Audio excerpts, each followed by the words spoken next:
এই যে আমার আশু, এর একদম নাকি ঠান্ডা লাগে না। এর গরমকালে ঠান্ডা লাগে, 3-4খানা জামা কাপড় পরে, আর ঠান্ডার সময় একদম গায়ে কিছু দিতে চায় না।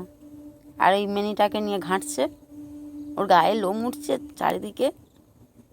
চারিদিক হয়ে যাচ্ছে, নিয়ে ঘাঁটাঘাঁটি করছে, সারাক্ষণ ওকে নিয়েই বসে থাকে, আর ওর অন্য কোনো কাজ নেই। আর কাঁথার ভেতরে ঢোকাবে বলে ঠিক করেছে। আমি বের কর, ওকে তুলে দে, বাইরে বের করে দে।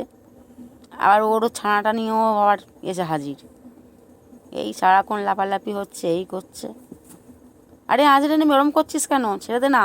গাজার এই অনেক বকাবকি করার পরে এই কাঁথাটা গাছ দিয়ে বসে আছে। ড্রেসটা দেখে নিন, এত ঠান্ডা, এই ঠান্ডার সময় ড্রেসটা দেখে নিন। আর আমি এই বসে এখন একটু সেলাই টেলাই করছি, অনেক সেলাই জমে গেছে, লোককে দিতে পারছি না, একটু শরীরটা খারাপের জন্য। এই কত জমে গেছে, সারাক্ষণ এখন রাত 12টা অবধি বসে সেলাই হবে।